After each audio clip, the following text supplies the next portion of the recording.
our first speaker today, Marty.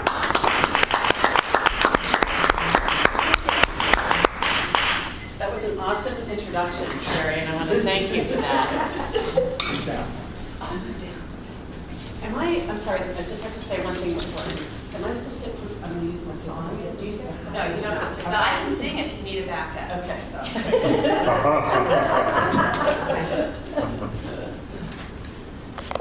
Doing an impromptu speech is exciting for me because it's actually, I'm hoping where I'll do a better job than if I'd actually rehearsed this.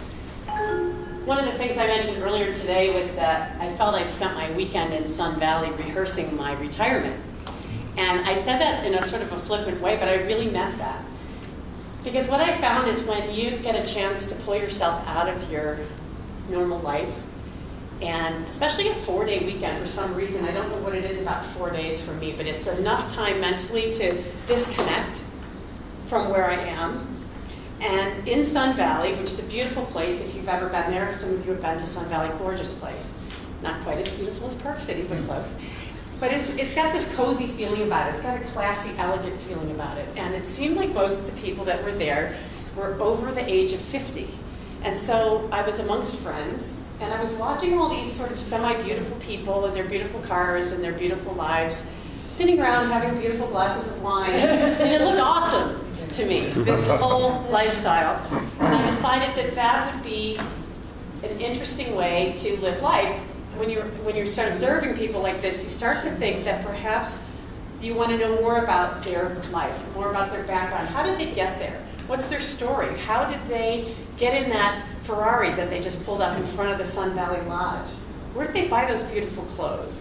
And what got them to that point? So it was an interesting exploration about what is retirement and what does it look like for those folks. In fact, it made me wonder if they've actually never really retired because they never really worked. Some of them perhaps inherited some money. Maybe some of them worked very, very hard and this is their wonderful years. But it made me wonder what my retirement would be like, which officially should be in 2020, which is kind of an interesting number to think about visioning what your future years might be like. Living in this community, I know we get a lot of glimpses of what retirement is about because we see it in a resort community. We see people playing golf. We see people out skiing during the day. And they have, there's a lot of people that seem to be traveling quite a bit and having what looks like a wonderful life. But retirement is an interesting animal in a way, and I'm getting a chance to see that through another set of eyes, which is through my parents, who are now in their 80s. And my dad retired 3 times, actually. He was a physician and obstetrician gynecologist, loved his work, and his work was his life. And his life was about helping women delivering babies into this world and going through that process with them. And going through that journey gave him, I think, a unique perspective about what life itself is about. It was about being in the moment and being present with whoever he was with, and making that a wonderful adventure for them.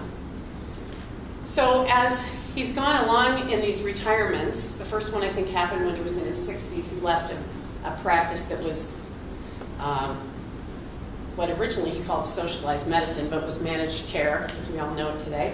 Then he went on to be a physician, a part-time physician with another retired guy in a small rural community. They were looking for doctors to come in and help people in these small parts of New York State to have offer their services.